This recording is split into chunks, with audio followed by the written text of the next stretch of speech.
Las nieves eternas, de Baldomero Lillo. Para mi querida sobrina, Marita Lillo Quesada. Sus recuerdos anteriores eran muy vagos. Blanca plumilla de nieve revoloteó un día por encima de los enhiestos picachos y los helados ventisqueros, hasta que, azotada por una ráfaga, quedóse adherida a la arista de una roca, donde un frío horrible la solidificó súbitamente.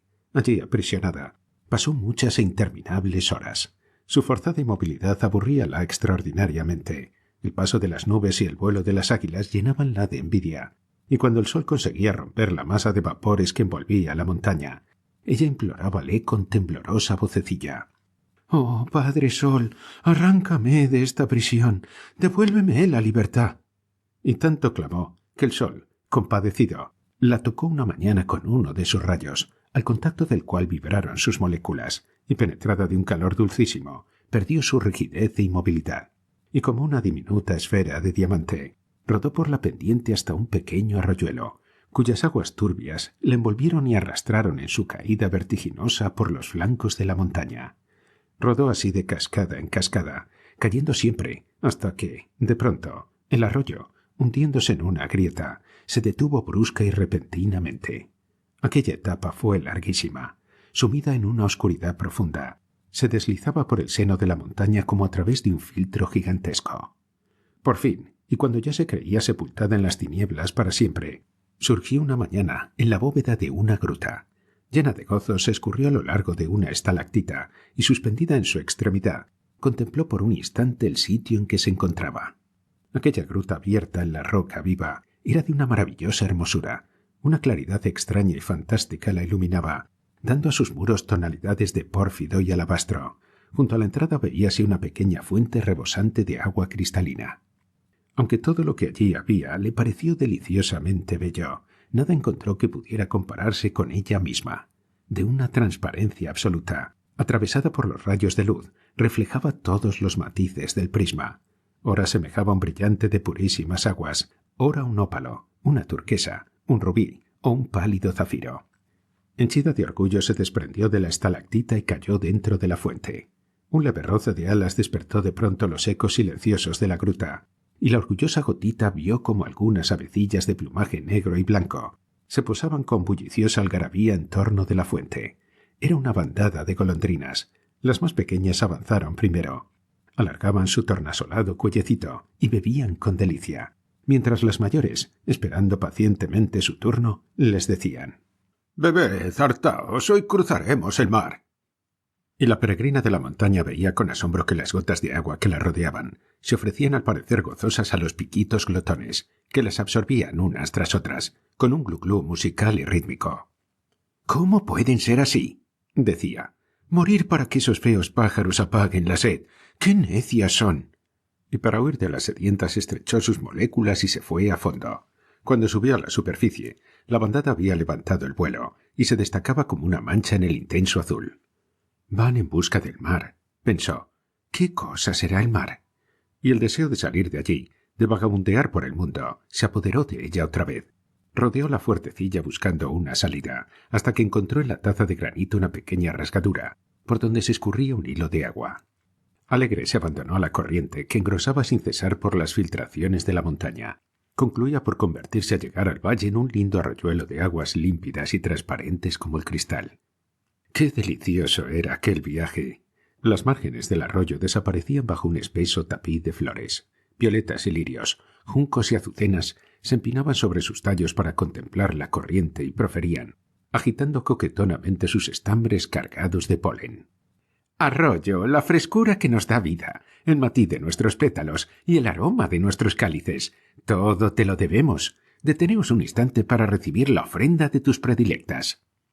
Mas el arroyo, sin dejar de correr, murmuraba: «No puedo detenerme. La pendiente me empuja. Pero escuchad un consejo. Embebed bien vuestras raíces, porque el sol ha dispersado las nubes e inundará hoy los campos con una lluvia de fuego».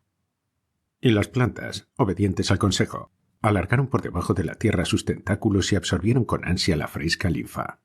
La fugitiva de la fuente que resbalaba junto al margen, tratando de sobresalir de la superficie para ver mejor el paisaje, se vio de pronto, al rozar una piedra, detenida por una raicilla que asomaba por una hendidura.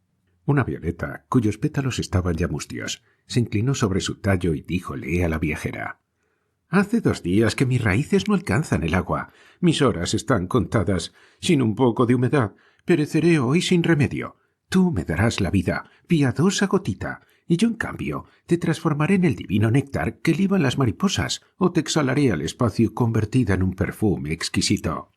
Mas la interpelada, apartándose, le contestó desdeñosamente: «Guárdate tu néctar y tu perfume. Yo no cederé jamás una sola de mis moléculas. Mi vida vale más que la tuya. Adiós». Y rodó, deslizándose voluptuosamente a lo largo de las floridas orillas, evitando todo contacto impuro, sin ponerse al alcance de las raíces ni de las aves, y huyendo de pasar por las branquias de los pececillos que pululaban en los remansos. De pronto el cielo, el sol, el paisaje entero, desaparecieron de improviso.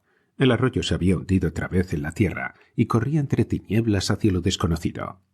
Arrastrada por el torrente subterráneo, la hija del sol y de la nieve, temerosa de que el choque contra un obstáculo invisible la disgregase, aumentó la cohesión de sus átomos de tal modo que cuando las ondas tumultuosas se apaciguaron, ella estaba intacta y tan aturdida que no habría podido precisar si aquella carrera desenfrenada había durado 1 minuto o 1 siglo.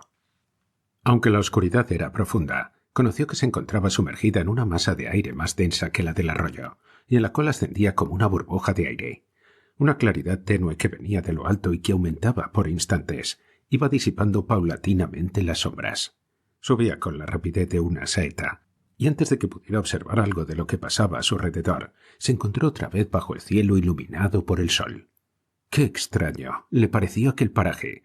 Ni árboles, ni colinas, ni montañas limitaban la desmedida extensión del horizonte.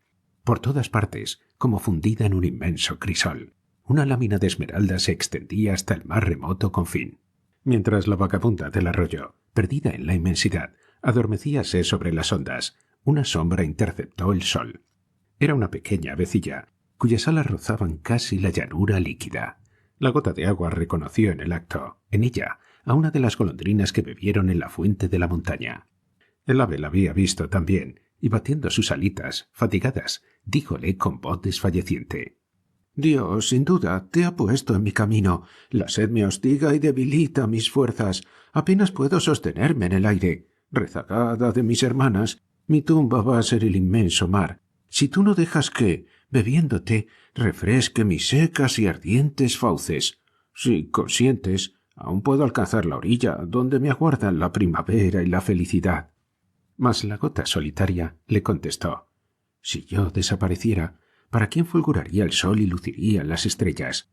El universo no tendría razón de ser. Tu petición es absurda y ridícula en demasía.